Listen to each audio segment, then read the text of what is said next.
So I'm going to do a video on AC and DC voltages. I'm going to start off with AC, so make sure you've got the right setting.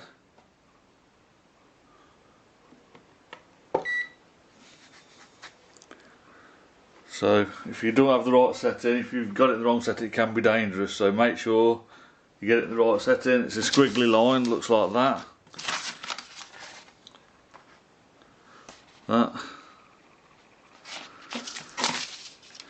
And then I'm going to turn the electric on, and then I'm going to push these leads in. So there you go. It's measuring 230 volts, or 243 anyway.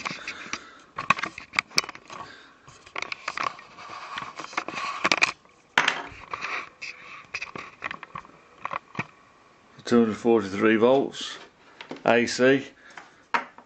And that is generators, alternators, your mains electric, and they run at 50 Hertz per second, so it cycles like that.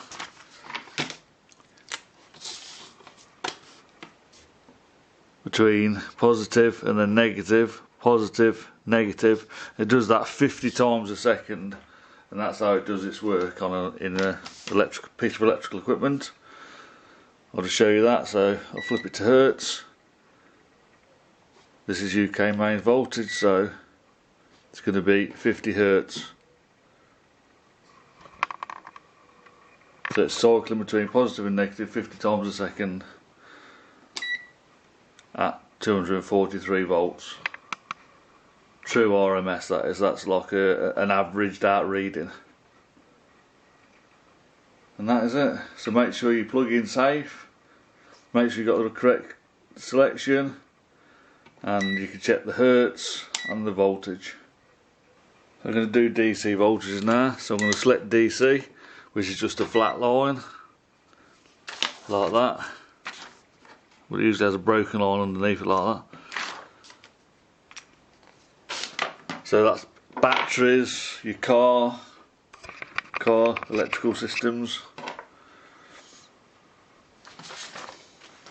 AC adapters, dynamos, motorbike systems,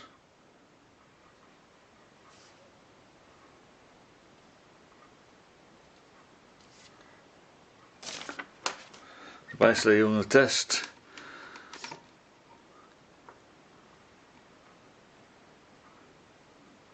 So that's 1.6 volts, but if you see that line there, that's telling you that your leads are reversed. So if you flip them round, you know that the positive is on my left hand side and the negative is on the right hand side. That's 1.6 volts AA battery.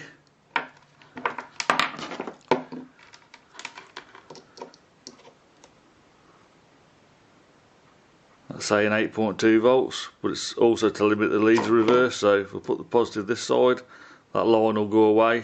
I know this side's the positive, if you can see it, just. So by measuring for voltage, you're checking that the cables are okay. If you've got a piece of equipment that's failed, but it's got voltage at the terminals, you can pretty much assume that it's going to be a faulty piece of equipment, unless it's high resistance in the leads. So ohms check them as well on a dead circuit.